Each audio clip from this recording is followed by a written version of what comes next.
3 and time is precious, just to let you know that this session is being recorded. So it would be great if you could keep your cameras off and your microphones off as well. There will be some moments where I ask you to pop some bits in the chat, and it would be brilliant if you could do that as well. So a big hello and welcome to our professional learning session for new mentors. So hopefully all of you here in the room are starting with us as mentors, either for PGCE student teachers or BA student teachers over the next couple of weeks. And I wanted to start by saying a huge thank you for giving us 2 hours of your time this evening. So we're scheduled to finish at about 5:30. There's quite a lot of information to get through, but hopefully by the end of the session, you will feel ready to support your student teacher starting with you soon. A couple of introductions. So my name is Sian Wickersham. I am one of the university tutors here at Cardiff Met, and I work on our PGCE primary. And I'm joined by my colleague, Kerry Bevan. Good afternoon. Yes, I'm Kerry Bevan and I am the subject lead for secondary languages and also one of the mentor leads along with Sian. Diolch yn fawr, Kerry, thank you. So throughout our session today, we are going to refer to a few different resources and forms of communication. But one of those things is that email address just at the bottom there on the screen. So the Cardiff Partnership team, ite@cardiffmet.ac.uk. The wonderful Rachel Newby and her team are at the end of that email address. So there are a couple of other people who you might need to contact, and I'm going to run through those in a second. But if you've got a problem that you can't solve or they can't solve, that is a really helpful email address and someone will get back to you straight away. So it might be a good idea to write down that email address. As I'm saying that, I'm thinking to myself, you might forget that later. And it's worth saying that the slides for this session, along with the recording, will be available for you afterwards. So if at any point you think, I'm not sure I'm going to remember that, or I want to come back and watch this again later, you'll have that option as well. So the other resources in communication that are coming your way are as follows. So first of all, we've got the clinical practice guide. We've probably got a few people on the call who maybe were student teachers with us a few years ago. And so you'll be very familiar with the clinical practice guide. Everything that you need to know will be within that guide. So it's quite a hefty document, but it contains all of the timelines, the timetables, thresholds, lots of appendixes, kind of breaking down different elements of the programme, and that will be coming to you. Then I'll also be referring to the Professional Learning Portfolio, the PLP. Again, this is probably something that most of you are familiar with, but later on in our session, I'll be doing a little tour where I show you the PLP and the different sections that are particularly relevant to you as a mentor. And you will be linked to your student teacher. So you might be being chased at the moment for various details from our team, and that is so that we can link you to your student teacher and you will be able to access their PLP. Sometimes that takes a little while, so it's not the end of the world if you don't have access this week, potentially even next week, but hopefully it will be coming soon.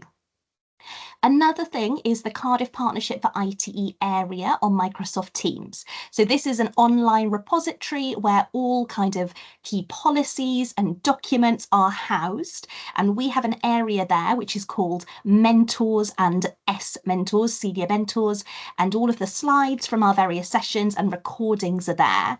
The recordings are also on our YouTube channel. So if you look just down at the bottom of the slide here, we've got www.youtube.com/@CP Cardiff Partnership CP Mentors. The @ is important. If ever I'm struggling to find it, it's because I've forgotten the @. So again, if you're wanting to go back and watch the recording of today at any point, that will be there on the YouTube channel as well.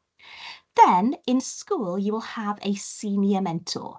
Your senior mentor is probably going to be the person who you will go to with most of your questions, and hopefully they will be able to answer those questions for you. And then they will have a contact at the university. If then unable to answer the question, they'll be able to go and get an answer for you there. There's also a weekly senior mentor and mentor briefing. So your university tutor, so your Link University person, will be emailing a weekly update to your senior mentor, and they will be sharing that with you. And that is essentially a list of everything that's coming up in the next week, and also some hints and tips about different things that are coming up. So for example, if the student teachers have an observation next week, you'll see that in the clinical practice guide, but you'll also see it in that weekly mentor briefing as well. So hopefully all of this stuff, along with the admin team as well, will help you to be supported in order to fulfill your role as a mentor. So today's not it. Today isn't the only thing that you need to be engaging with in order to be an effective mentor. There's lots of other stuff that's coming your way as well. So what is it that we are actually doing today? We're going to kick off with a bit of an overview of the Cardiff Partnership. Some of you might have mentored with us before, but I'm imagining that a lot of us might be brand new to the Cardiff Partnership and brand new to the mentor role. So we're going to look a little bit at an overview of what the Cardiff Partnership is all about. Then the bulk of our session today is going to be understanding the mentor role. So we've split it into these three sections. We're going to start off with the relationship between mentor and student teacher. We've got a big chunk about assessment, and we're going to get into some real nitty-gritty about assessment. That's often something that people have got the most questions about, so we'll spend some time breaking that all down. And then we're going to do a bit on support and challenge, so giving feedback, research and inquiry, how to support our student teachers and challenge them to move their teaching forward. And we're going to end with a little bit of action planning. So what is it that you are going to do now in order to be ready for your student teacher starting? PGCEs, we're starting very soon, and BAs not long after. So before we get into this nitty-gritty, I think it's always helpful to think big picture. Sometimes we can get bogged down in to-do lists and all the different kind of forms that we have to fill in. And actually what we are all about is trying to grow and develop a new generation of teachers. So I'd like you just to take a moment to reflect if you're on your own. I know we've got a few people sitting in rooms with colleagues to discuss these two questions. What kind of teachers are you hoping will flourish in your school? And what will they need to flourish? What are the conditions? What are the things that we need to provide for them? And once you've had a chance to reflect or discuss, if you could just pop a couple of answers in the chat and we can have a read through each other's answers. I'll give you a couple of minutes.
Thank you, everybody who's putting some answers in the chat.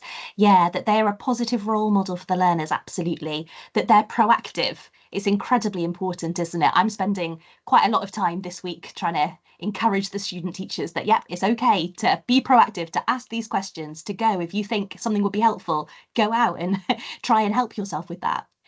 Hoping we have confident, reflective teachers who build solid relationships with pupils and staff. Yeah, there's a lot in that relationship part, isn't there? And becoming a member of that school community as well, that can sometimes take a little bit of time to understand what that school is all about. Engaged and proactive, enthusiastic, inspiring teachers. And yeah, they need support and they need effective role models. I think that's something that as a mentor is often a real moment when you realize that they're imitating quite a lot of what it is that you're doing, both in the classroom, but also outside of the classroom. And so the importance of being that role model. I definitely feel that I'm a better teacher, having been a mentor, being conscious of that role modeling aspect. Passionate and enthusiastic, and again, about the relationships with students and colleagues, learning the routines, using initiative, innovative, enthusiastic, passionate and reflective, confident. Yeah, there's a lot about passion, isn't there, in our comments. That is what we would hope for all teachers, right? That the passion comes first. Adaptive and inclusive. Yeah, really important. Thank you, Andrew. And then, yeah, resilient, nurturing, effective, organized. Yeah, focused on people progress as well. And again, we talk a lot at university about progress, and I'm always struck by how they don't really get it until they're out in school. So I'm there, I teach on our primary mathematics and numeracy sessions, and I'm there talking to them about what does it mean to make progress in a lesson when we're talking about planning. And some of them get it, some of them have been there, they've seen it, they understand. And others, there'll be this light bulb moment at some point, maybe this week, maybe next week, where they'll all of a sudden realise what it actually means to teach a lesson so that pupils make progress. Thank you so much, everybody, and thank you for engaging in putting things in the chat. Ideally, we'd all be in a massive room together discussing this, but I think a little bit of interaction hopefully will help us with our thinking moving forward in this session.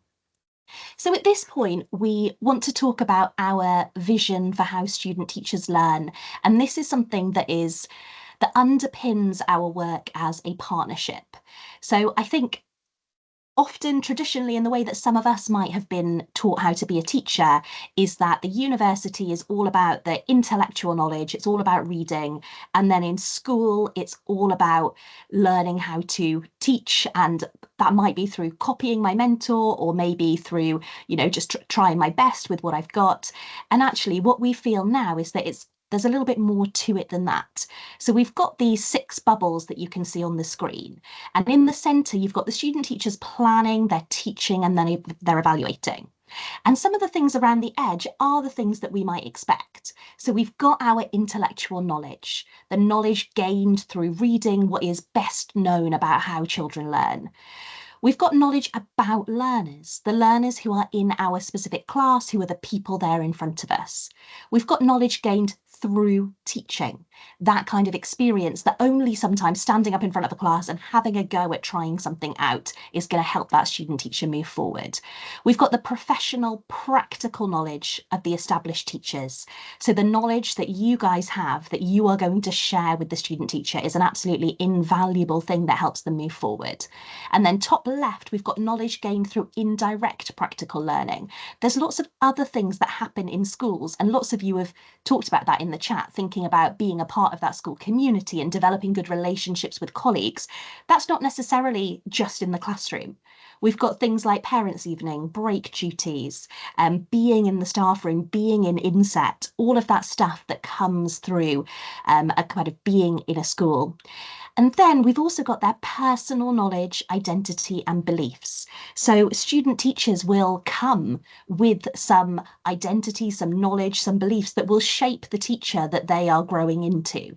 They might come with a lot of experience. We have lots of student teachers who have been working in schools for a long time. We've got some student teachers who might even have been qualified teachers overseas and are gaining their PGC in this country. But also their beliefs about what education means can sometimes be shaped by other experiences. And as a partnership at the Cardiff Partnership, we feel that it is these 6 things, kind of the interplay between them, that is how they grow as teachers, as planners, and as in that evaluation of lessons. So let's talk a little bit more about the Cardiff Partnership.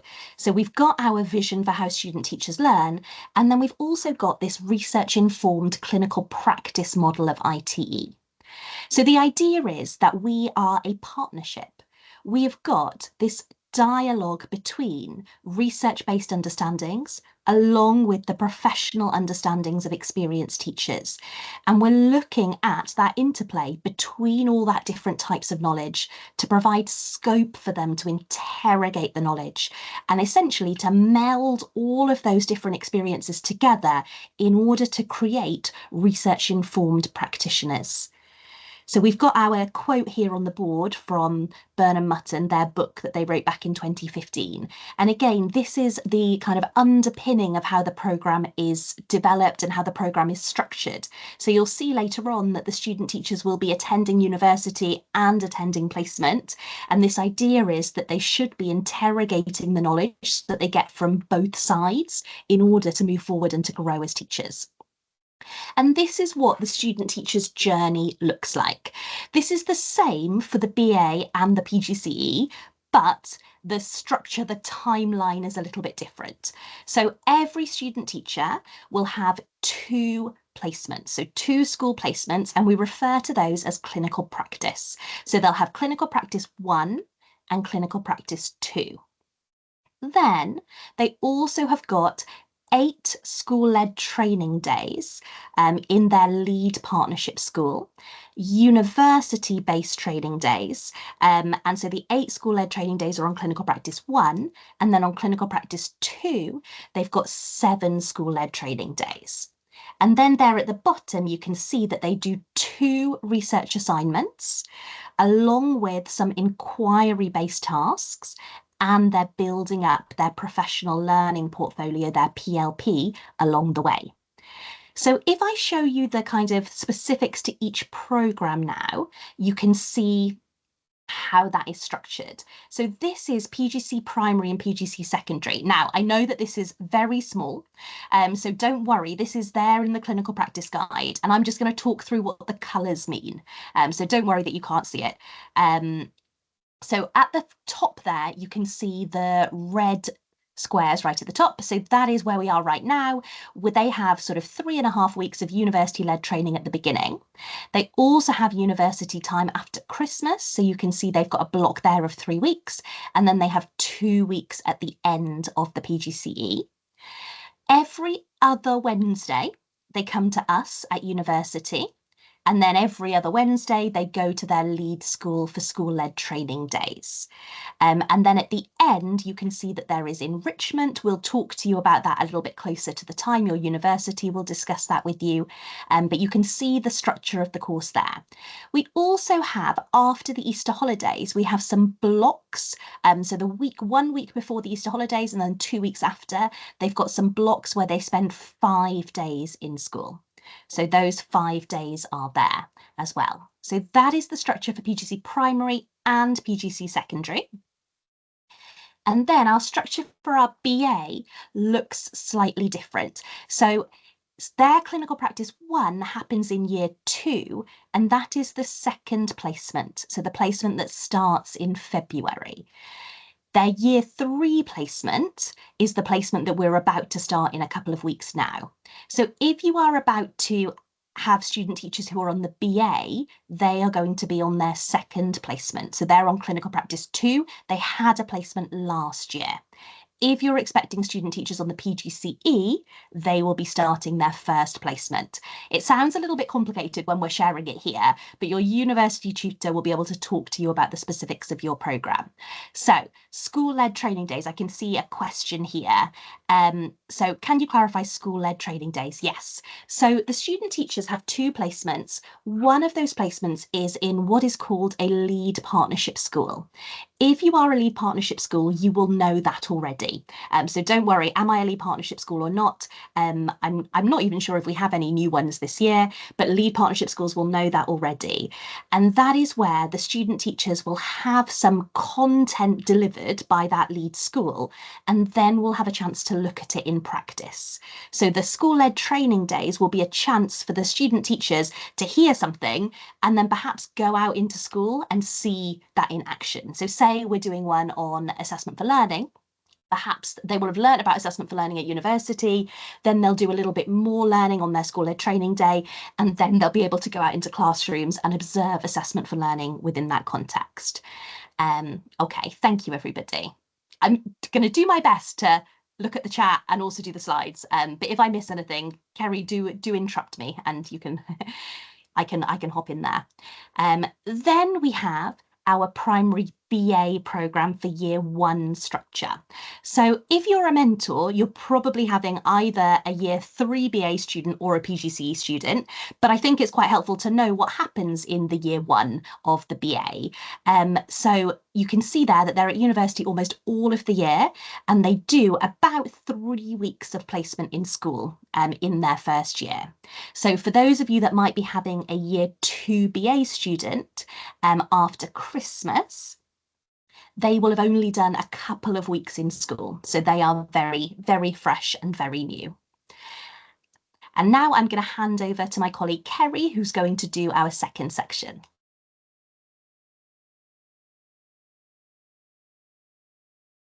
Kerry, you're on mute. You're right. Thank you, Sian. Diolch yn fawr. We're going to spend a little bit of time now looking at your role as a mentor and what that actually entails. But before we do so, we'd really appreciate it if you just popped in the chat some personal reflection around the sorts of qualities that you think make an effective mentor and which aspects of the role that you are most looking forward to this year. So if you wouldn't mind just popping some comments in the chat, that would be great.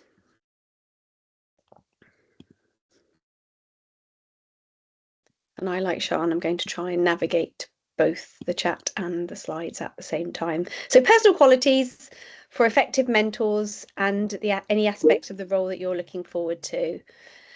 Thank you, N.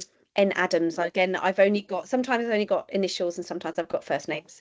Lovely, approachable, understanding, supportive, empathetic, lovely. Supportive and flexibility, great. Lots of empathy coming through and caring. Oh, Davis A, supportive but challenging, great. That's something that we'll look at later on, and the issues around being supportive, but also making sure that we challenge our student teachers. Models best practice, great, Andrew. And like Sian mentioned, in many different ways, not just in our teaching, but how we speak to our students, how we speak to our parents, how we act and conduct ourselves as we go around the school. Lovely. So lots and lots of excellent qualities there, and we're getting a pattern of empathy and support and understanding. And then I've noticed here somebody's talking about looking forward to sharing my experience. So what are you looking forward to as an early career teacher? Excited to learn, Beth. Thank you, Beth. Excited to learn about new ideas from student teachers. It's always exciting, isn't it, when the student teacher comes in and brings a breath of fresh air, sometimes with some new ideas and some new websites and some new apps that we might ourselves be able to incorporate in our teaching. Thank you ever so much for engaging with all of that. And so much of that actually reflects our principles of mentoring, which you'll have a chance to explore later on when you delve a bit deeper into some of our mentor professional learning. So that's really good. Thank you. We thought it's always useful just to share a definition of a mentor within the initial teacher education landscape. And we like Clutterbuck's definition of 2004, which describes it as this one-to-one relationship between a relatively inexperienced teacher, so that's the mentee, and a relatively experienced one, the mentor, which aims to support the mentee's learning and development as a teacher and their integration into the cultures of the school and the profession.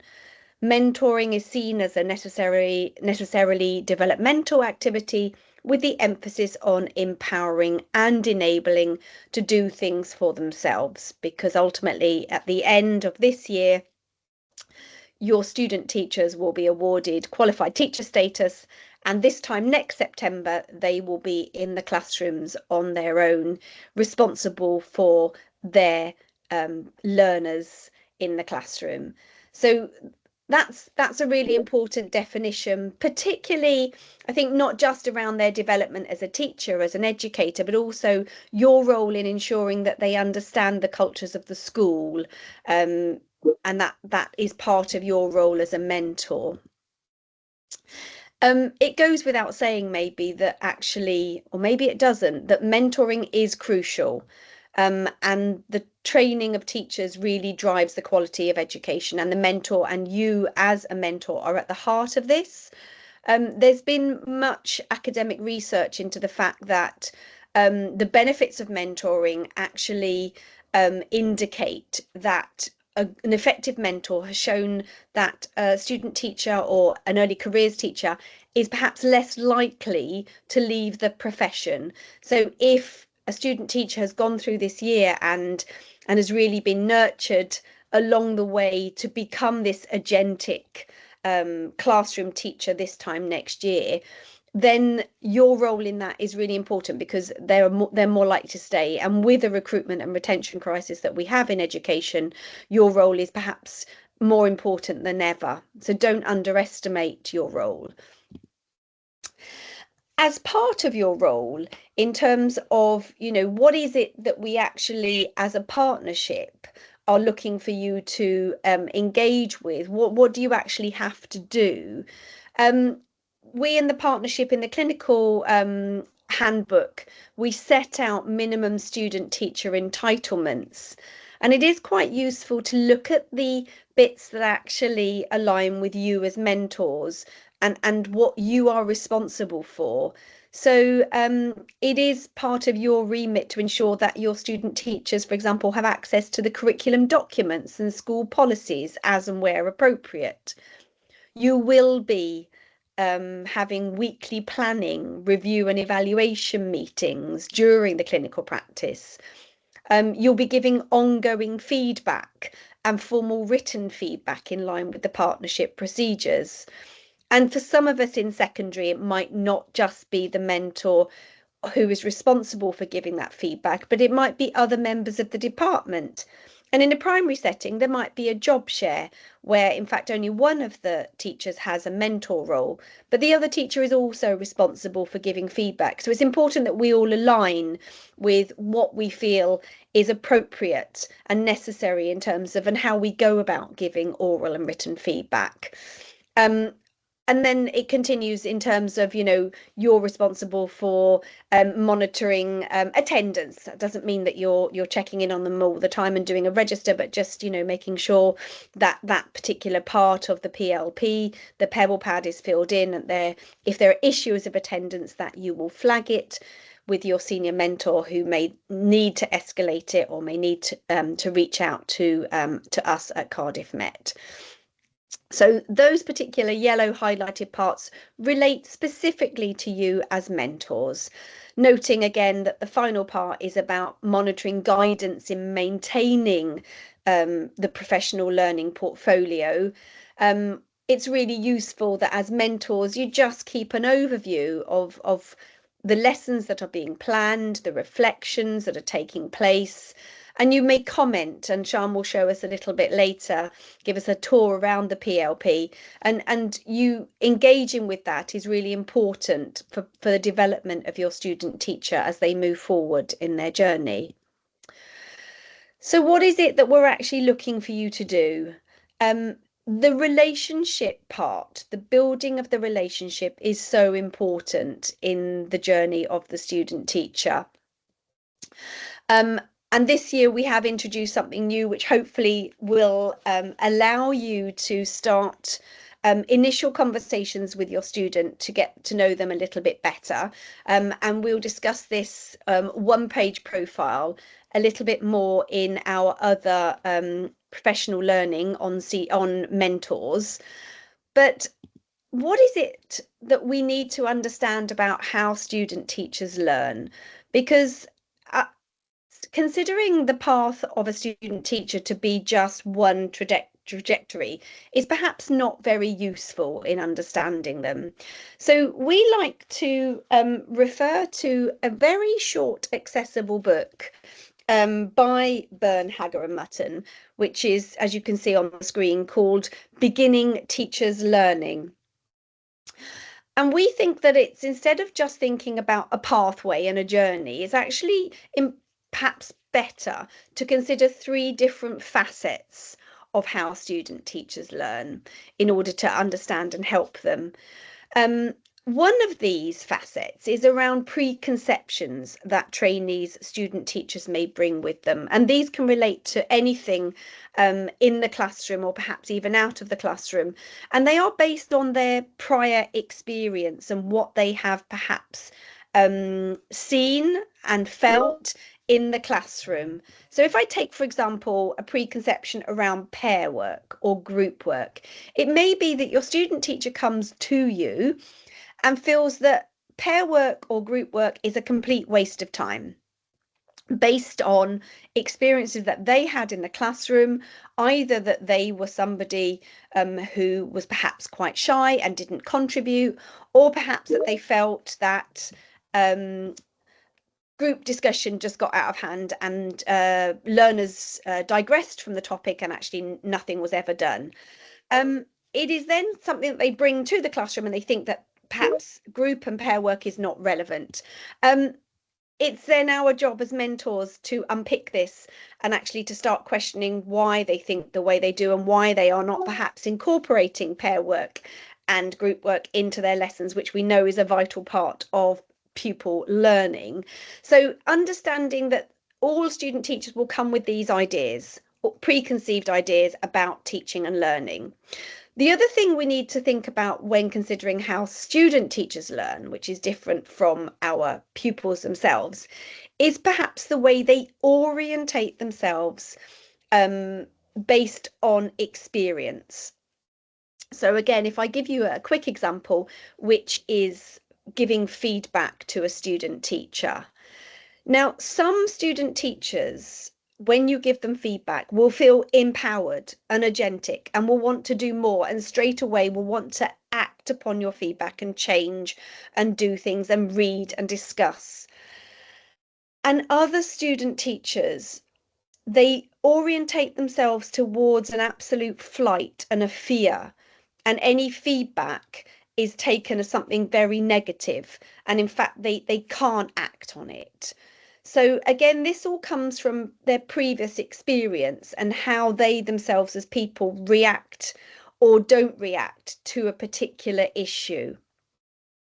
And finally, the important thing to remember when we discuss and spend time with our student teachers is to consider the impact of their emotions on all of it. As an adult learner, we in the classroom have got this dual role. We are Madame or Frau or Miss or Sir, and yet we are still learning our craft. Whenever feedback particularly is given, student teachers, in fact we all do, we all can react very emotionally. It all feels very emotional, particularly for a student teacher when so much of it feels overwhelming, but it is all taken very personally. They find it very difficult to extract the professional needs from their own personal emotions. So those three, if as we're discussing and as we are listening to our student teachers, if at all times we sort of think about these three different facets, that could be a really powerful way of getting to know and understand our student teachers better. And as I mentioned before, this dual role of being an adult learner, so being right at the start for some of them, not for all of them. Some of them come with much experience, but for some of our student teachers, the last time they were in the classroom may have been when they themselves were in the classroom. So they are learning their craft, and yet at the same time, the learners themselves in the classroom see them as teachers and people who are in charge and need to know everything.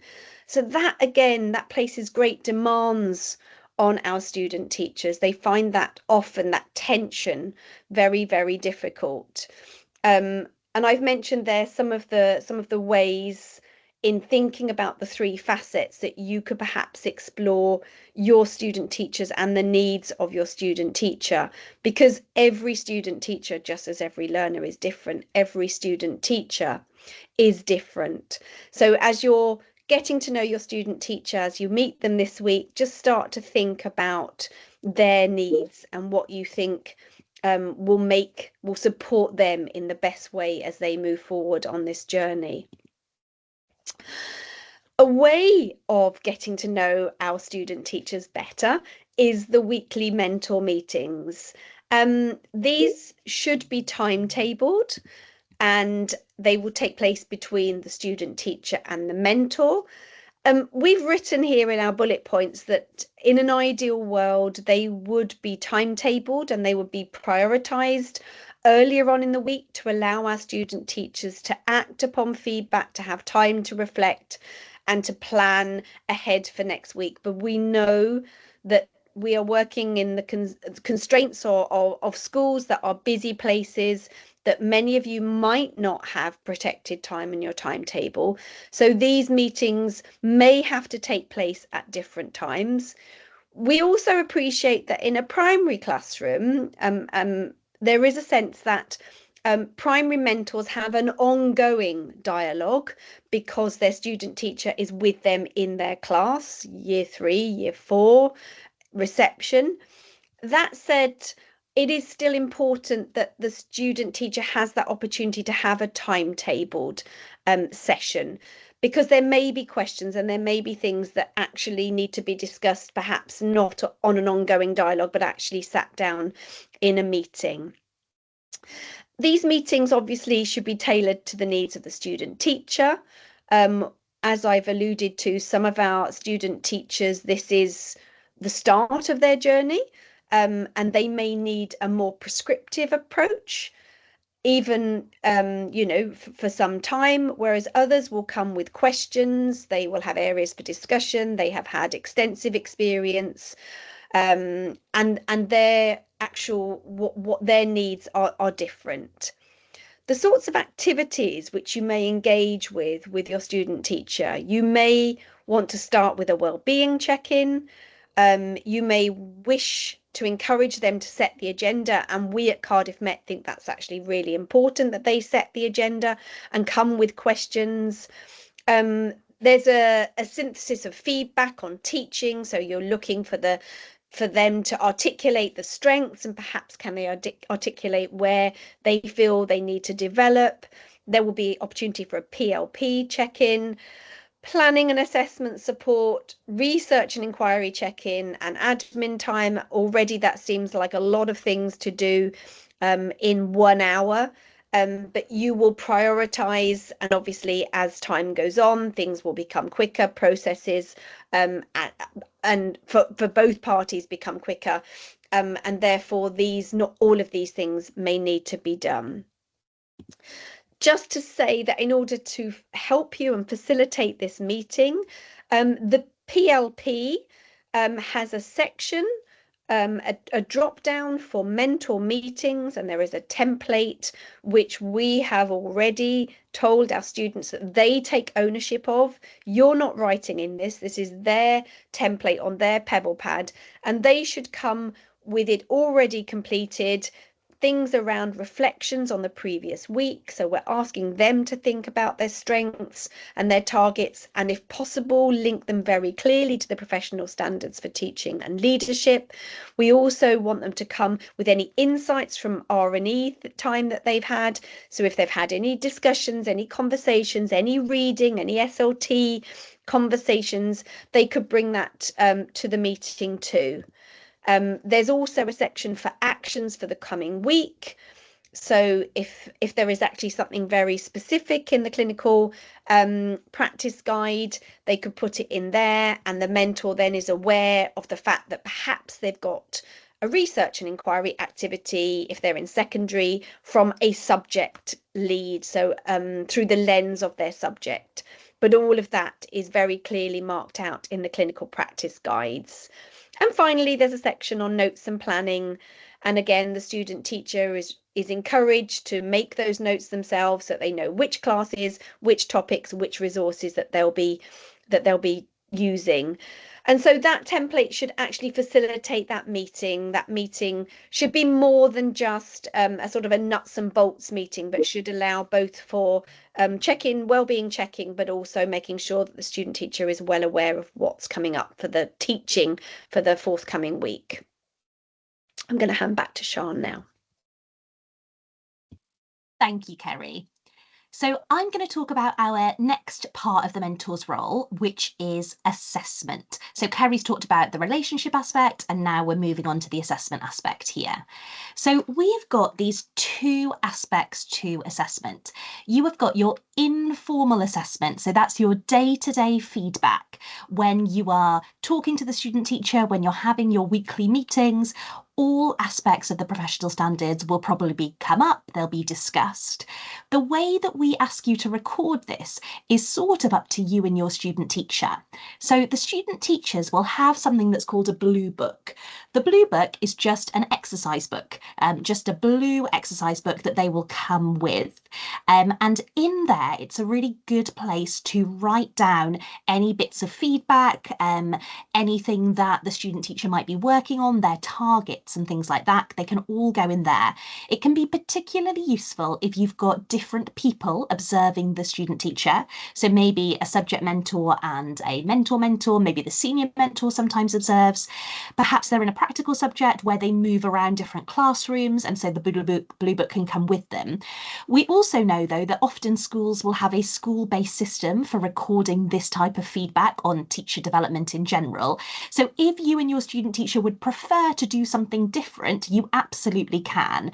So I know that sometimes schools will have a Google Doc that is shared, and everything will just get typed up on there. Sometimes there might be an Excel spreadsheet with different tabs for different student teachers. Sometimes the school will have like a Google Classroom that they use where they put all of this stuff on there. The thing that's important is that that feedback is captured in some way that gives the student teacher a chance to reflect on it in some way. So if the student teacher has got a particular preference, if the mentor has a preference, that's the type of thing that you could talk about when you first meet your student teacher, either this week or in a couple of weeks' time. And also, it can vary based on the needs of the student teacher. Sometimes certain student teachers are incredibly proactive from the off, and as soon as you start giving them feedback, they're there, they're writing things down straight away. Other student teachers sometimes might need to have that feedback written down so that they can read it and process it in their own time, perhaps. Sometimes the student teacher, as I say, might be in a practical subject where it's just not that practical to constantly be logging on to a laptop to review feedback. So a paper copy might be much more practical. Whereas for another student teacher, whenever you're chatting to them, you've always got your computers in front of you. So it's absolutely fine to have it all digital. So that informal day-to-day assessment is there and needs to be recorded in some way. Then we've got our formal assessment, and this takes two forms. We have our learning and teaching observations, and then we have our progress reviews. So learning and teaching observations, there are 3 in clinical practice 1 and 4 in clinical practice 2. And then progress reviews, there are 2 per clinical practice.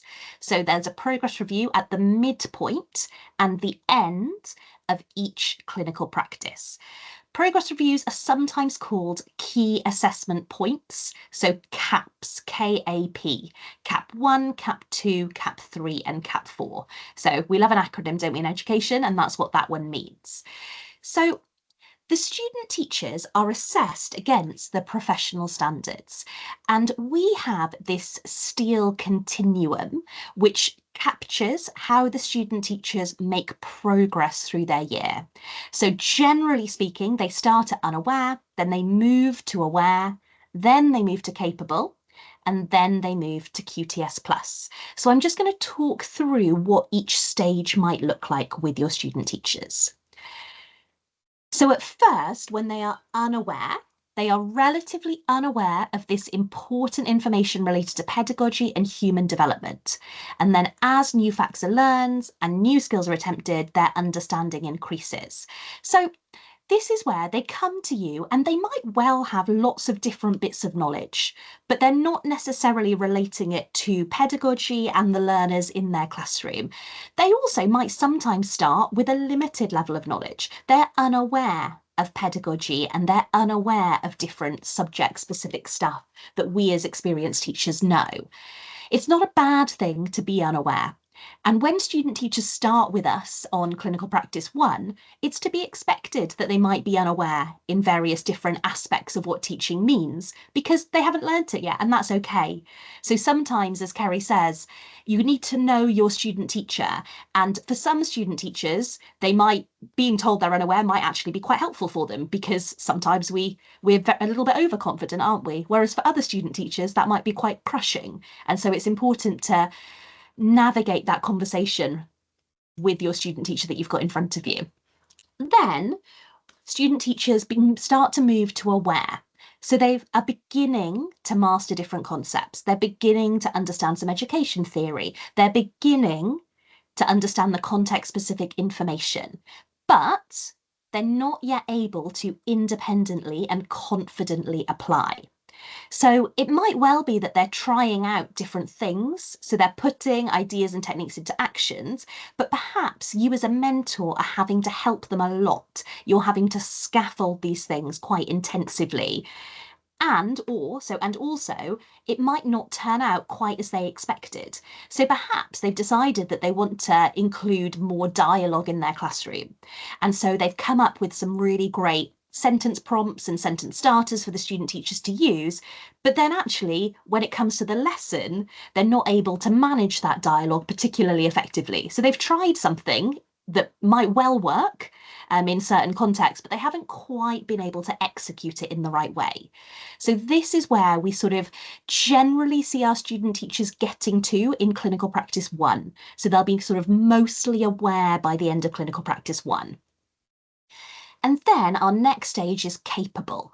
So the student teacher might still be needing to concentrate intently in planning or applying techniques, but they are increasingly comfortable with this growing repertoire of skills. And it's at this point that they're achieving QTS status, so qualified teacher status. So this is where we want them to be by the end of their PGCE year or by the end of the 3-year BA. So I'm going to talk through the thresholds at the different points later, but by the end of their 2 clinical practice placements, they need to be capable in all of the professional standards. So that is where we are aiming for. It doesn't say that they need to be perfect. They are still very, very new teachers, and they're still probably having to focus hard. And also, they're still going to make mistakes sometimes. We've all taught a terrible lesson, as regardless of how experienced we are. But there will be increasing consistency, increasingly comfortable. We also have a 4th descriptor, which is called QTS Plus. So this is aligned with the induction descriptors. So this is where we would expect student teachers to get to in their NQT year, where things are very firmly embedded and consistent. Sometimes on Clinical Practice 2, we will have student teachers who exceed capable in certain standards. They might exceed capable in lots of standards. That's okay. So if you are having PGCE students, you're probably going to be mostly focused on unaware and aware in this placement. If you're having BA student teachers, and for the PGCE mentors for CP2, you're probably going to be looking at aware and capable. And then sometimes you might be looking into QTS Plus for student teachers that are really doing very, very well. And the professional standards are the same in initial teacher education as they are in education in general, whereby pedagogy is the kind of bulk of the standard. So you've got refining teaching, advancing learning, and influencing learners. And then we have our other standards of innovation, collaboration, professional learning, and leadership, which support the pedagogy standards. So all of the professional standards are in the clinical practice guide. And as I said earlier, there we are, I've jumped ahead. They need to be capable in all descriptors by the end of clinical practice 2. And we do assess them on quite a granular level. So we do go through, and when we talk about the progress reviews, I'll explain this in a little bit more detail. But we do go through and say whether they are achieving each individual one. But actually, we know that often student teachers learn through them in a more integrated way. It's quite hard in some ways to separate them all completely. But when we're assessing, we do that, but we know in reality it's more integrated. In the clinical practice guide, you will see that some of them are highlighted yellow, and those are the 10 critical descriptors. And I'll talk about those a little bit more in a moment. So let's talk about the learning and teaching observations and the progress reviews. So as I said earlier, we've got 3 in clinical practice 1 observations and 4 in clinical practice 2. And then we've got 4 progress reviews, midpoint and end point of clinical practice 1, and then midpoint and end point of clinical practice 2. So here is an example of some feedback that a student teacher might have been given in a learning and teaching observation form. So here you can see that we've got the different descriptors, the different standards displayed there. So you've got P1, P2, P3, P4, and P5. And you can see that as a mentor, you are going to tick whether the student teacher is aware or unaware or capable or QTS plus in each one of those standards. It's worth noting that we've got a not applicable box on a learning and teaching observation form. We know that sometimes you don't see it in a lesson. There might be a standard, a descriptor, like for example, the one that's about engaging parents and carers. Perhaps you're not going to see that one in a particular lesson. So for a learning and teaching observation, you can tick not applicable. So I'm going to give you a second just to read through the text there.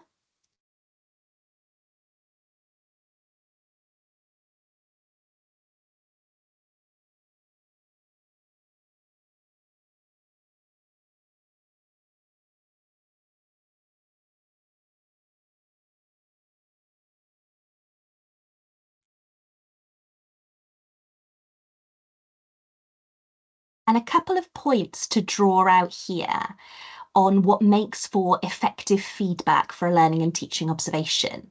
So 1, the feedback should be constructive. So there should be some advice for improvement. So it's not just a narrative, it's also some constructive advice on how they could make progress with that. So here you can see, try chunking the lesson more, e.g. examples on one-step formula, and include plan differentiation strategies in your lesson plan.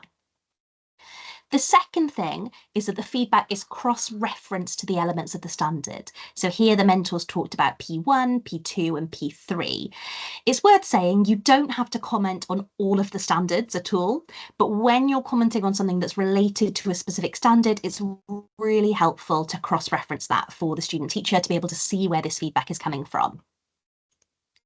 And then the third point is the language reflects the STEEL descriptors. So in the clinical practice guide, there is a table which has got some different adjectives that relate to the different stages. So unaware, aware, capable, QTS plus. And the language here, you can see that we've color coded it. We've color coded it just to help with this session. You do not need to color code it. But we've color coded the orange stuff as the kind of aware comments. So knowing all of the people's names is helping to build increasingly positive relationships. We've got suitably, growing in confidence, some impact. So you can see there that those are related to P1. And if I just flick back, in P1, they are aware. So those orange comments match that P1. You can see here that in P2 differentiation, they're unaware. So the mentors use words like limited and unsuccessful in their feedback on P2. So sometimes as mentors, we tend to be really lovely, nurturing and wonderful people, as you can see in the chat, like all of these wonderful comments. Sometimes when we're giving feedback, we can actually be too nice and we can confuse the students. So maybe their differentiation was limited and pupils were unsuccessful in the lesson. But as a mentor, we might feel a little bit awkward about saying that because we want to encourage the student. We don't want to put them off. So we might say something like differentiation is improving. Most pupils made some progress or something like that. And maybe that's not quite true. And then for the student teacher, because we've tried to be nice, we've really confused them.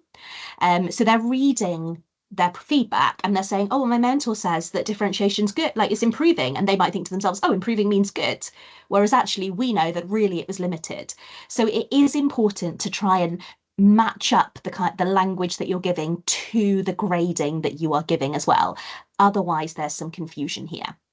Now, I've got some good news for you all. If you're feeling like this has already been information overload, Sian, and you're about to tell us about progress reviews, we've got 2 other sessions that are all about learning and teaching observations and progress reviews. And we've pre-recorded these and they will be on our YouTube channel that you had the address for earlier.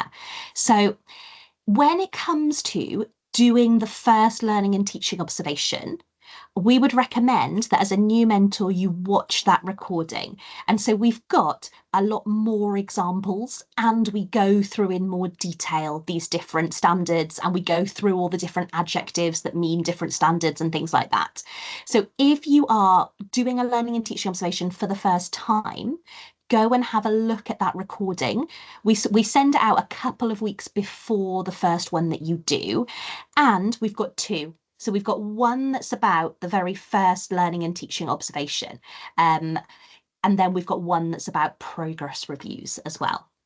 So don't worry if you're thinking this is all a lot of information. You can come back, you can watch this recording again, but also we go into more detail with that one too. So let's move on to talk about progress reviews. So these take place at those key assessment points, so those CAP points. And it's always worth saying right at the beginning that the progress review is done with the student teacher and not to them. So we've got this little process so I can talk you through what that looks like. So the first thing that will happen is the student teacher will self-assess against all of the QTS descriptors on the PLP.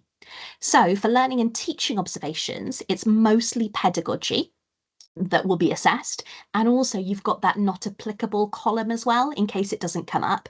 For progress reviews, we're going to assess all of the standards 4 times. So they get all of the standards assessed 4 times.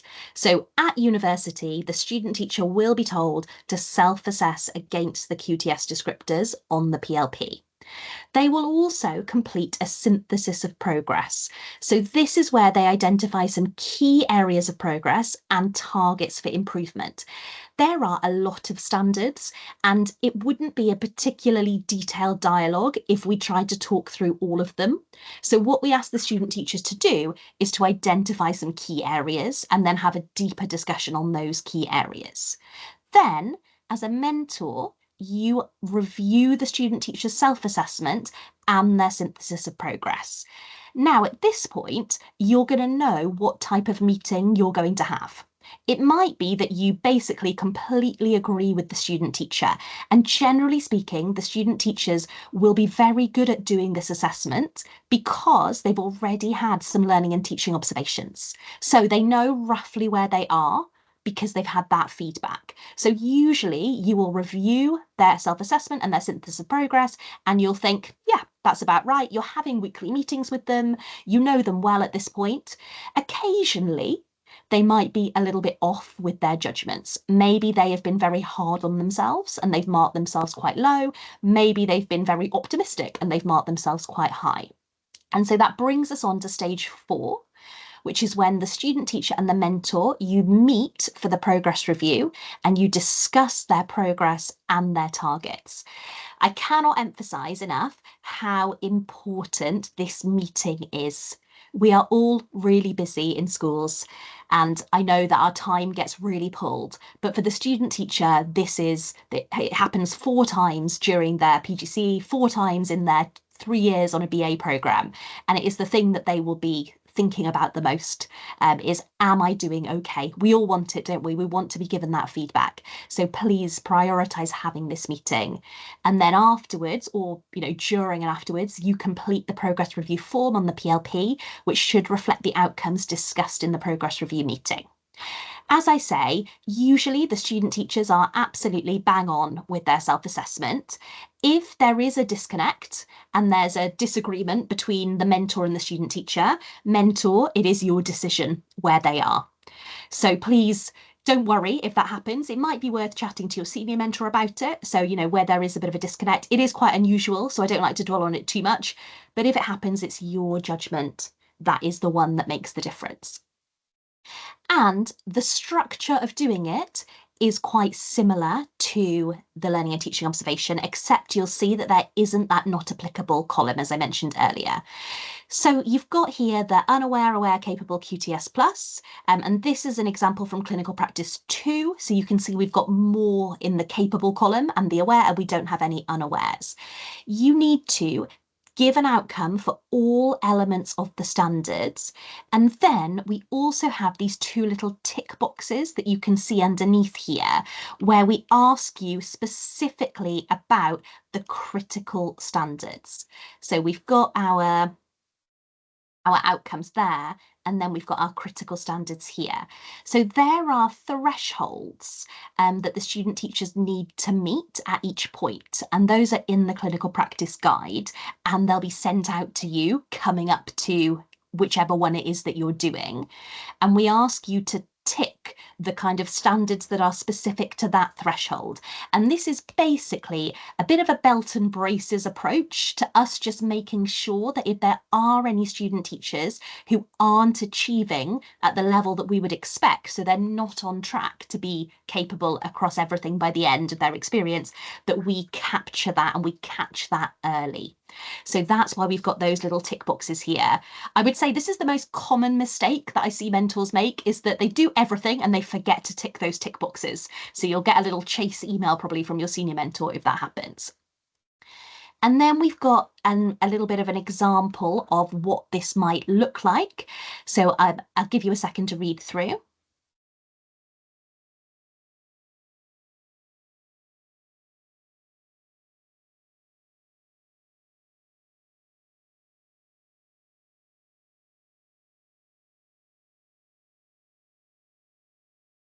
So you can see that our little criteria there is exactly the same. It's constructive, we've got some advice for improvement, it's cross-reference to the standards, so we've got P1, P2, P3 in there, and it reflects the language of the STEEL descriptors. So you can see here, because we're in the realm of capable this time, we've got mainly consistent, mainly impactful and embedded.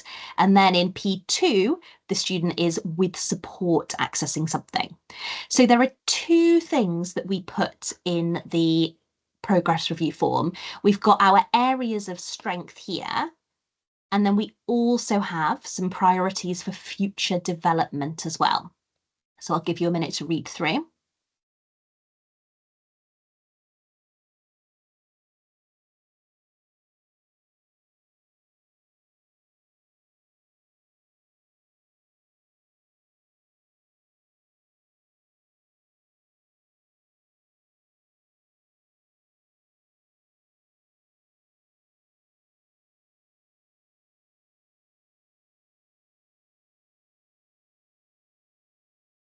So I won't say the criteria again because it's exactly the same. So whenever you're writing feedback, those are the 3 things to bear in mind.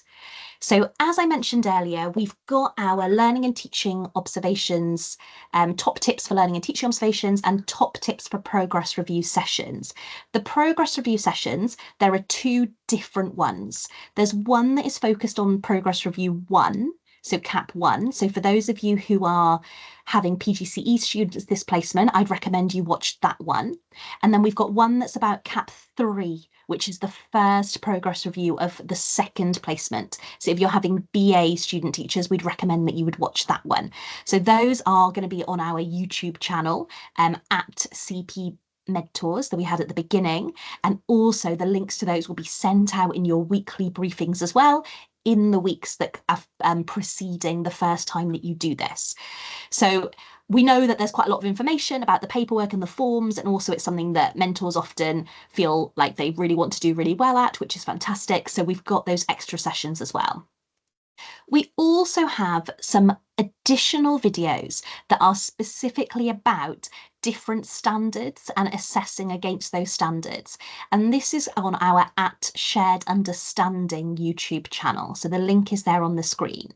So these are short videos that focus on different aspects of student-teacher assessment and the professional standards. So for example, we've got videos about differentiation and what differentiation might look like at unaware, aware, capable, QTS plus. Because sometimes it is about the paperwork and getting things done, but it's also about, are we applying these criteria in a way that is aligned with other people and other mentors? And sometimes we might be looking at a standard and thinking, is my student teacher unaware or aware in this? I'm not quite sure. They're starting to do certain things, but it's still quite inconsistent. These videos would be a really, really helpful place to go for that additional support as well. Okay, so now the professional learning portfolio. Mentors, you have access to each student teacher's professional learning portfolio.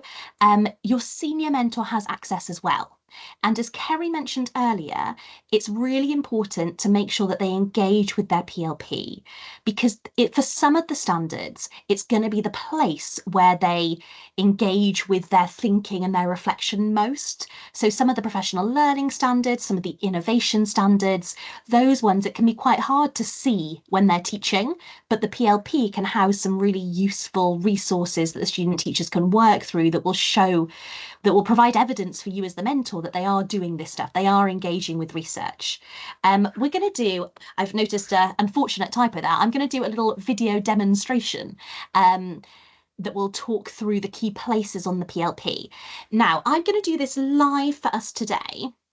So I'm actually going to stop sharing this screen and I'm going to start sharing a different screen.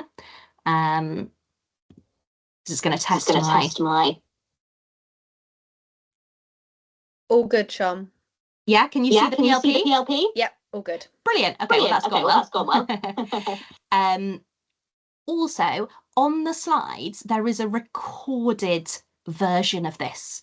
So you can come back and you can watch this, or they've got a recording to watch there as well. I've put this on this screen here, so if I'm looking off center, that's why. So this is what the PLP looks like. So there's a professional documentation tab at the front here. So this is where the student teacher records their attendance. So you don't have to do anything with this apart from just keep an eye on your student teacher, especially if their attendance is dipping. So this is where they record all of that, and any absences and reasons for absences will be there. There's also a space for their one-page introduction. So a one-page introduction is a document that they are going to bring with them to school when they start, and it's just got a bit of extra information about them as learners, their experience so far, and also some context if there is anything that they feel it will be helpful for you to know. For example, if they have a caring responsibility, etc., that should all be captured on this one-page introduction, which will be there. And then there's a page for health and safety and things like that. There is also a place for them to upload their timetables here. Kerry's going to talk to you about timetables in a little bit, but that's where this goes. Health and safety, code of conduct, and various other documents that we ask them to record will be on there. The next tab along is the mentor meetings tab. So we've got some guidance here, and you can click here to open the meeting template. And you can see that template that Kerry showed you earlier with these different questions. And this is where they should be typing to capture any discussions that you have during your mentor meeting. I would really recommend that you encourage them to open up the PLP and do this live during the mentor meeting. It's really not meant to be a job that they have to catch up on later. It's meant to just make sure that they are thinking about these different aspects of their progress, their research and inquiry, their actions, and then any planning and teaching for next week. So if I were you, mentor meeting, get them to open this up and type it straight on there. Then in the assessment tab, this is where you get the learning and teaching observations, the progress reviews, and then there's also a concern over progress button there, which I'll talk about in a second.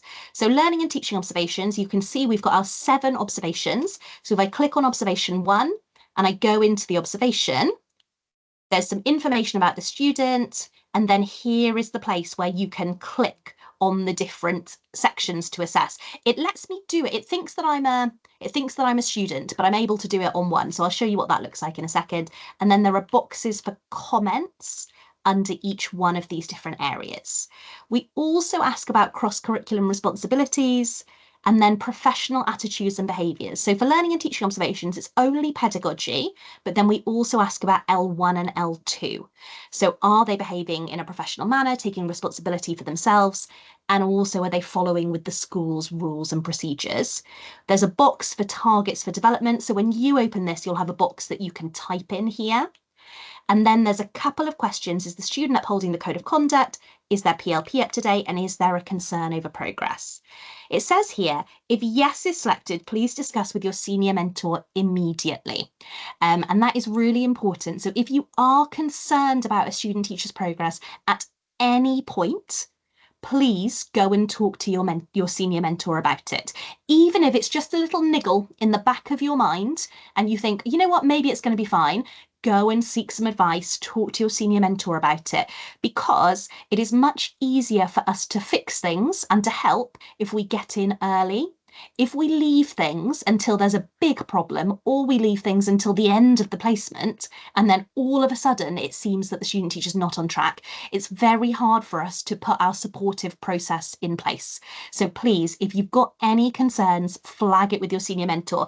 And if you select yes on here, it will automatically flag it with them, but also just go and have a conversation with them. So here as well, you've got guidance. So you've got the professional standards here. If I click on that, there we are. You've got the professional standards. They're also in the clinical practice guide, but they're here and you can download a copy there.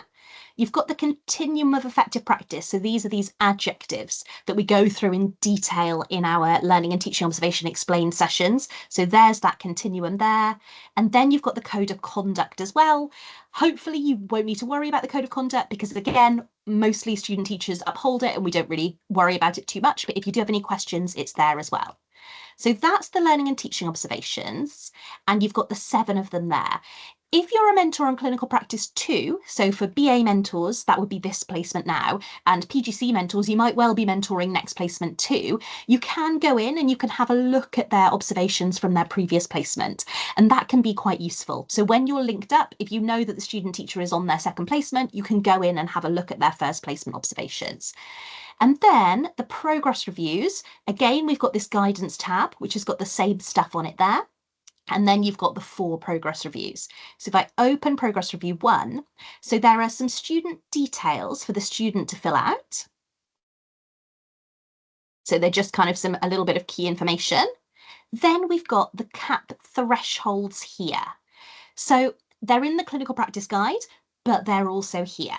So if I talk about briefly just progress review 1 and 3, so at the midpoint of clinical practice 1, student teachers must be achieving aware against the 10 critical descriptors.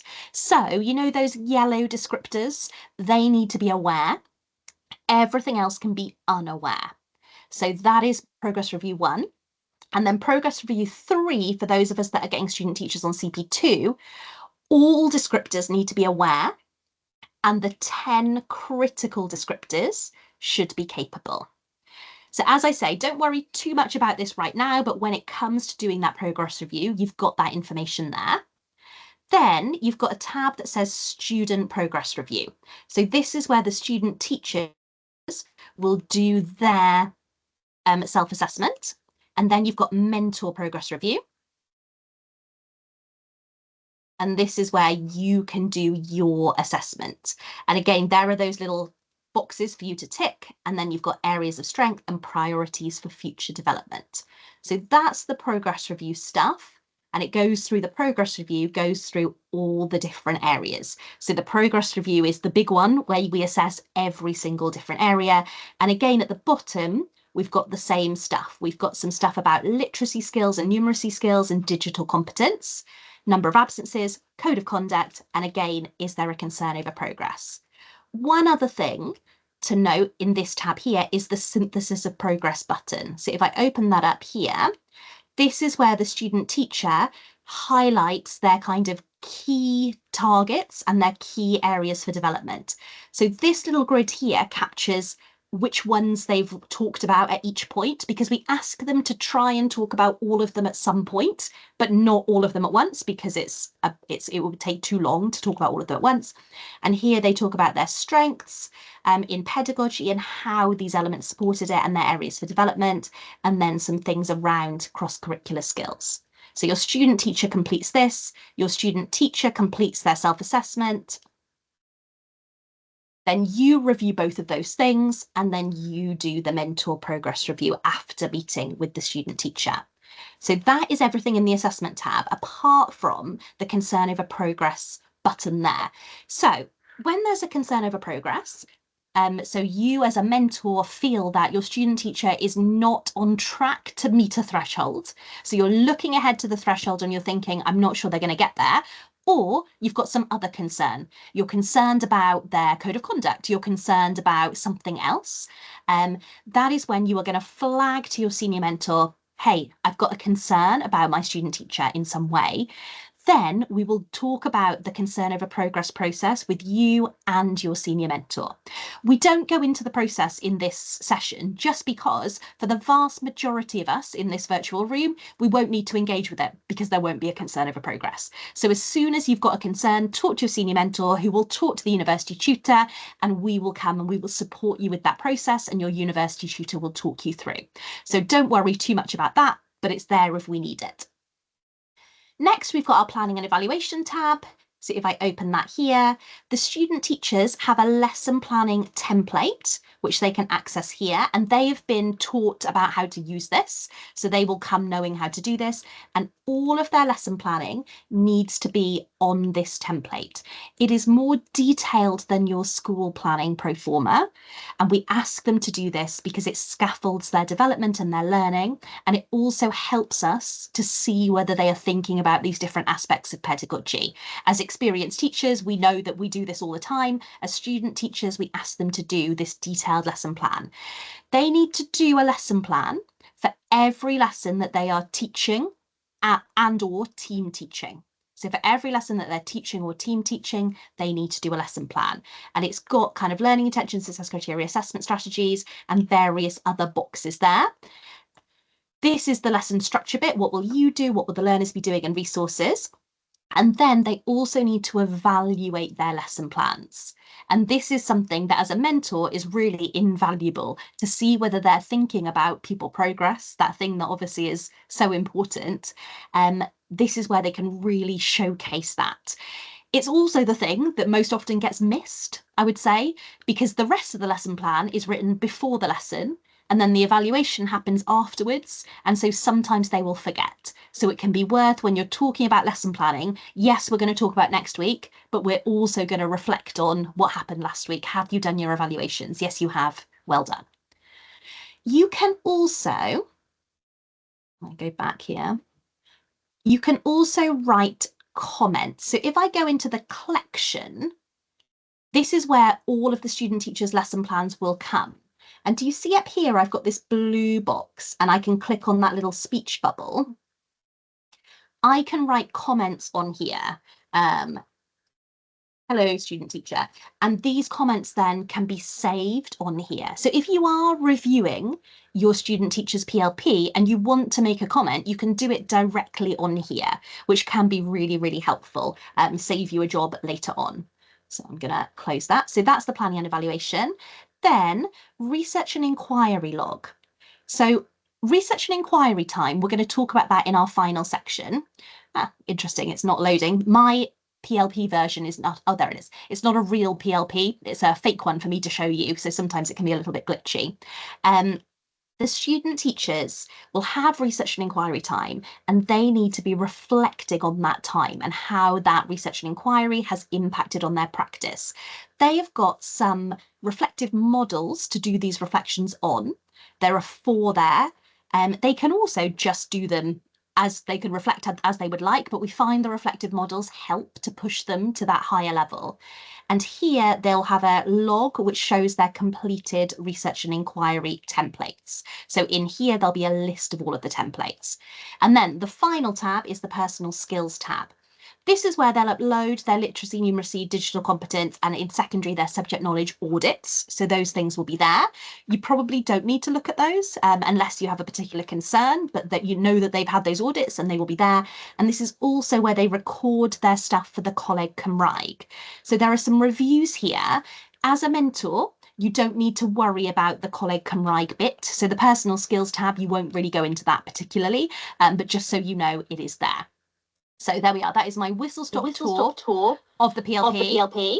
And so I'm going to stop sharing and hand over to Kerry, and I'll share the slides again. Thank you. I think I'm having trouble moving them forward, Sian, so I'll just rely on you to help me. Not showing yet, but maybe soon.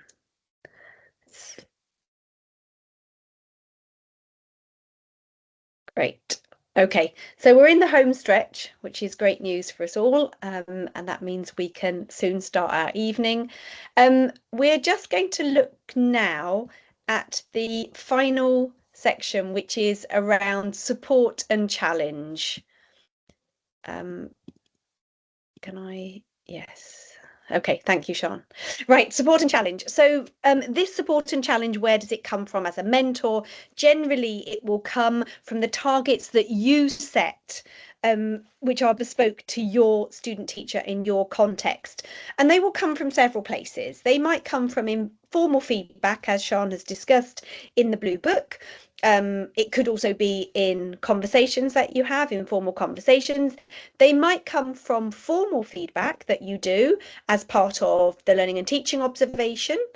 And the final place that they may come from is from research and inquiry. So I am going to ask you just to do one more final interactive task for me this evening, and that is to think about how research and inquiry might support a student teacher's learning and developing practice. So I suppose this is around your understanding of research and inquiry, but how can it support them in their learning and developing practice? If you wouldn't just mind sharing some ideas in the chat, that would be great.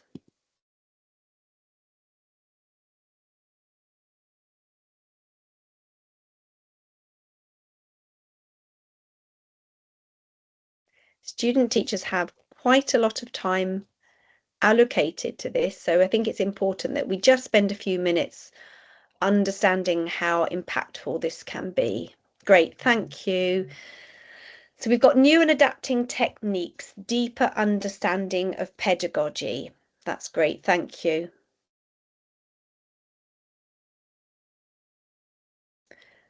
Thank you. R. Dunn from Tonnereval, developing the professional standard of collaboration. Excellent, thank you. Opportunities, great, Beth. Thank you. Opportunities to observe staff, to improve targets, linking theory to practice. Lovely. Alice, if a student teacher has an interest area, exactly, working with them to support them and allowing them the opportunity perhaps for discussions and conversations and observations. Fantastic. That's really, really good. I think many of us, the majority of us, seem to have a very clear understanding of research and inquiry. That's fantastic, because I think traditionally, thank you, just finally, the walkthroughs, that's great. Yes, indeed, many schools are using walkthroughs as part of their school approach to research and inquiry, because this is not specific, is it, to student teachers. This is something that schools are engaging with all the time, and actually walkthroughs are a great way of making research more accessible to all of us. So I think traditionally it's got a bit of a bad image, isn't it, research and inquiry? It's got an image of some dusty academic papers that we may or may not have time to engage with.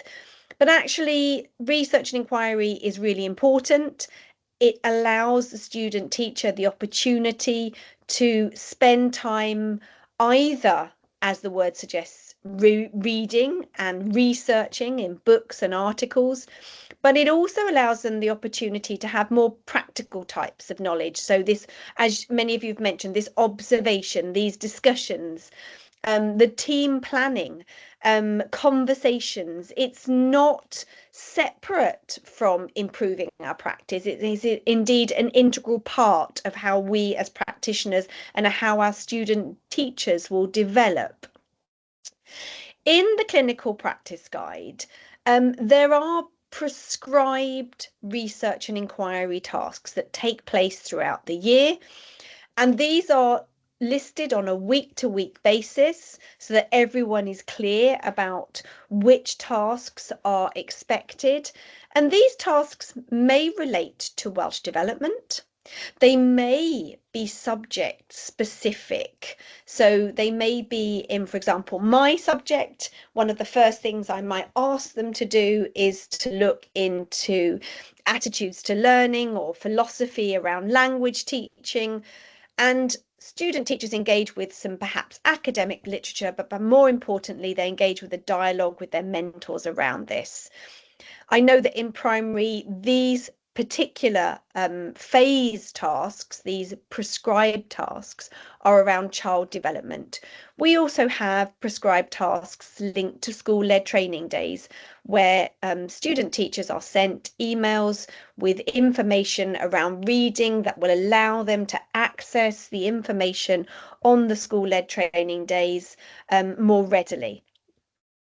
There is also the opportunity for you as mentors to be bespoke and to decide what you feel might be good and relevant to your student teacher at any particular time to address, as you've mentioned, perhaps an area for development, but perhaps just an issue of interest. You've noticed that your student teacher, or they've made it clear to you that they're interested in something very specific, and you can help them either set up a meeting, have an observation, you might have some reading of your own. There might also be a podcast or something they can watch. It doesn't have to just be reading, but all of it is in order to improve their understanding of pedagogy so that they become more agentic. They can use what they've read, what they've heard, what they've talked about to be impactful and have a real impact in the classroom.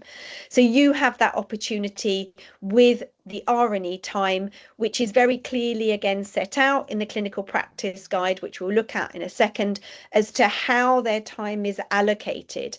So research and inquiry time is not time for them to be doing lesson planning. That's not what it's there for. It is for them to have that time to interrogate the different types of knowledge that they'll need to make progress as a student teacher as they journey into becoming a qualified teacher at the end of the year. So I mentioned learning timetables, and I think it's really important that when you are thinking about a timetable, that we don't just think of it, and Bernhager and Mutton talk about this very eloquently, that they're not just teaching schedules. So they are not just Monday morning 7A French, lesson 2 is R&E, lesson 3 is 8A German, whatever it is, but actually we are thinking about them as a mechanism for support and challenge. And that in fact, as a mentor, you will need to make very careful judgments around the learning timetable. And the CP guide will be your friend and will help you with this process. So the CP guide on a weekly basis will help you establish what your learning timetable will look like for any week. So if we take the start of week 4, as we're about to engage on that, and you can see that the CP guide says that student teachers will have 2 days this week of research and inquiry time. What will that look like? For the most part, that will look like observations, inductions, conversations, that will allow the student teacher the opportunity to start to get to know the community with which they're going to, or in which they're going to be working for this CP, clinical practice placement.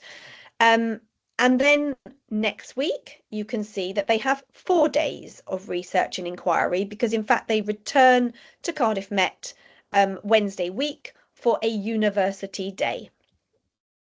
And as they grow incrementally, as they journey through their CP, so the research and inquiry will remain consistent at 1.5 days, but you will see that it will be built up between some independent teaching, some team planning and teaching, and some PPA, where appropriate. So what we're looking for eventually is that we are around 2 days of independent teaching, and half a day of PPA and 1.5 days of research and inquiry.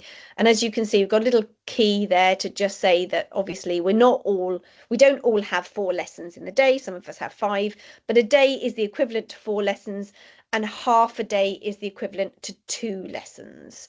So that will help you start to think about how you're going to structure your student teacher's learning timetable. And I'll just give you a couple of examples, perhaps to help you with this. And that is the same clinical practice guide for the BA. So in exactly the same way, they're at a slightly different point. So you're going to be getting CP2. So obviously they have less time for research and inquiry. They don't need perhaps the in-depth time spent observing and discussing. They will move more quickly to independent teaching. So we've taken a snapshot of a learning timetable for secondary on week 8 of a PGCE course. And from the clinical practice guide, it said that students need to have 1.5 days of R&E, they need 1 day of independent, 1 day of team planning and teaching. And that's really important. It is not just team planning, but it is actually the team, the actual sitting down together and planning that lesson and then co-delivering it. And then half a day of PPA. So we've got it color coded in that at this point, the mentor has ascertained that in fact the student teacher is ready to teach year 7 and year 9 independently. Hence they've color coded those in yellow. So the mentor's thinking, okay, where is my student teacher at? Yes, okay, they're confident with those 2 years. They've done sufficient observations, they've had sufficient discussion, and they've engaged in team planning and teaching already with those classes. So the R&E has already been allocated. That was in a different colour, and the mentor has put that in. The mentor's placed in either university or SLT for the Wednesday. The mentor meeting has been timetabled as well. And then when reflecting upon the student teacher, the mentor has thought, well, actually, although I eventually want my student teacher to be teaching year 8 and year 10, I'm not really confident that at this stage they are ready to do that independently. So I'm going to add in some more team planning and teaching, and I have a day allocated for that. And we said a day was 4 lessons. So I've got 4 lessons allocated for that. But my end goal is that by the end of CP1, my student teacher will be independently teaching all of those classes. So the mentor has gone knowing which classes are going to be taught eventually, and then on a week-to-week basis is sort of thinking, where are we at or where do we need to be?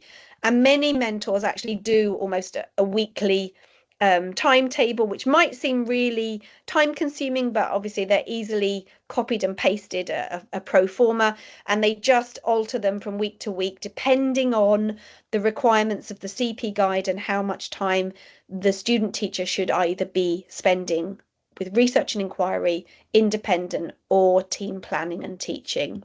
I've got a similar one for primary, because obviously we realise that our primary colleagues and our primary students are teaching across the AOLEs, but in the same vein, the colour coding is done by the mentor, allocating all the things that they know have to be allocated to the R&E and the PPA and the senior and the mentor meetings.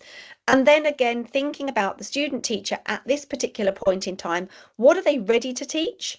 What have they had experience of? Where is the mentor confident that they are able to independently teach? And in this one, it happened to be LLC, a little bit of health and well-being. And then in some of the others, there is still a tendency to think, well, actually, we need to do some more team planning and teaching around certain elements. So we'll plan that in as well. So all the time thinking about it, just like we would with our learners, that it's on a journey, and eventually we do want them to teach all of it, but at any one time we know that they will need some support in order to achieve that end goal of teaching independently all of the classes that you have decided that they will teach. Liz Morris, who is a senior mentor from Ystrad Mynach, I'm sure she won't mind me mentioning, has kindly shared with her particular example of a learning timetable. And again, you can see the idea of it being really clearly color coded, which helps our student teachers as well. Color coded for things like Welsh. I've mentioned that there are prescribed tasks, 8 hours should be given to Welsh over the CP1. So Liz has clearly highlighted when that will be and what the student teacher is going to be doing.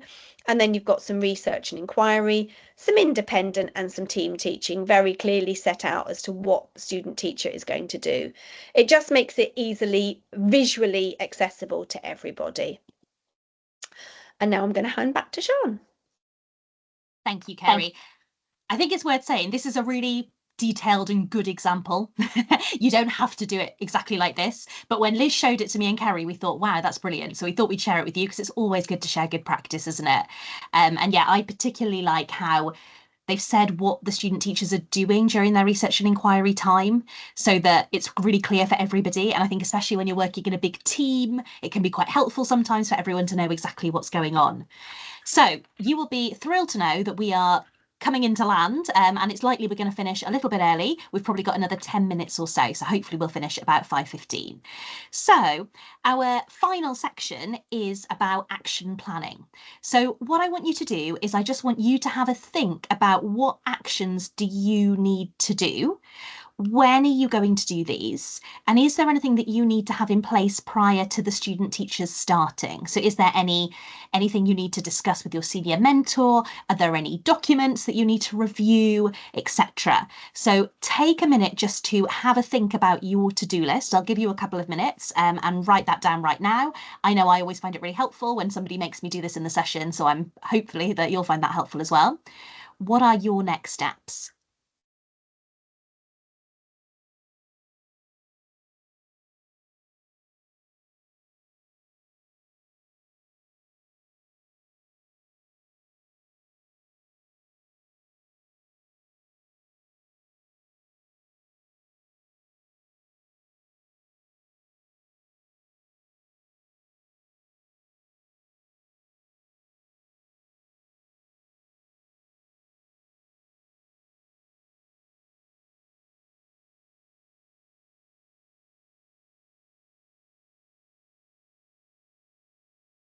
And then I've got a little kind of summary of everything that we've covered today in one slide. So hopefully if there's anything that I say now that you've missed out, add it to your list.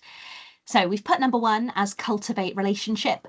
I don't think it's by accident that when we're asked what kind of a mentor we want to be, a lot of us put words that are about the relationship. So that kind of cultivation of the relationship, getting to know your student teacher, reading the 1-page introduction when they bring that in is incredibly important. The mentor meetings will help with that. So scheduling that mentor meeting should definitely be something that's on your to-do list.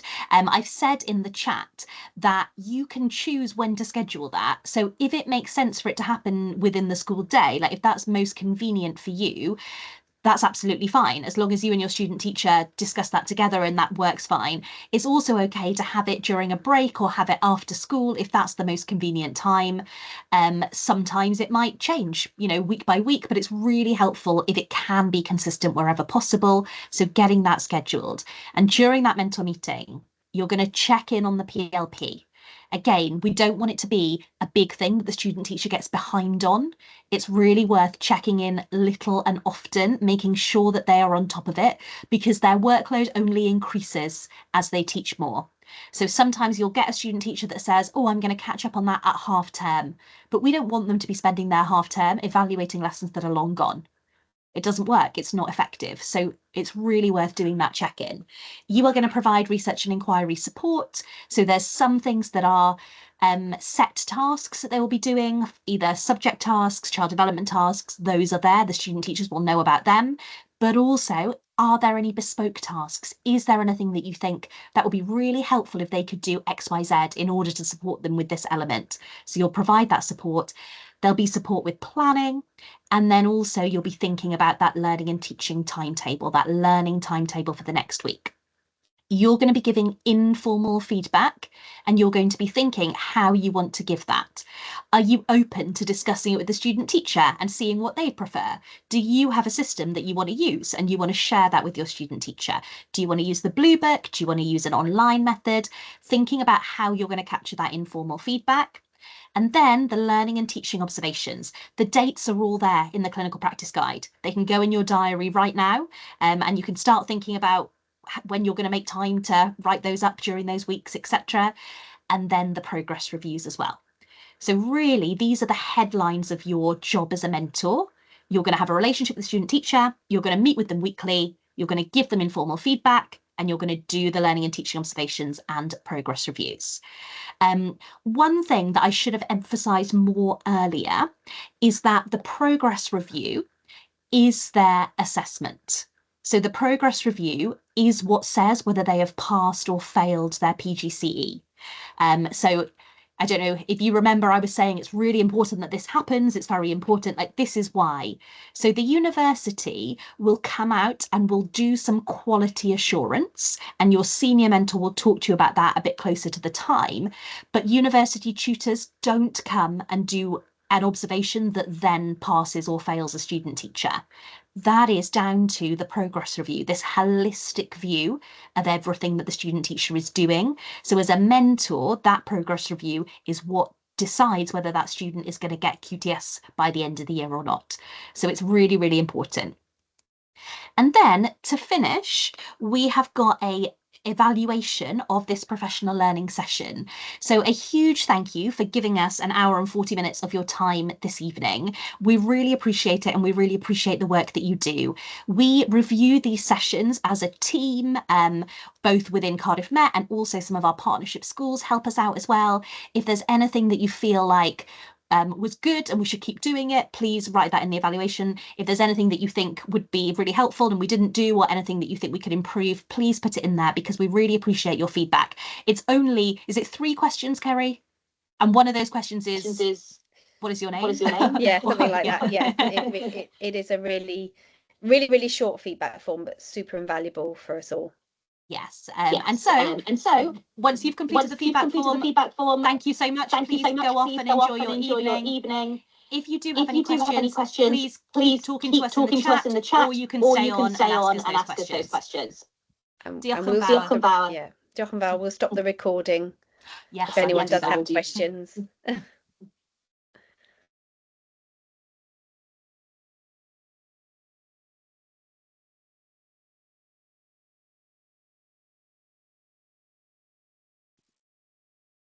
Diolch yn fawr everyone, and hwyl fawr.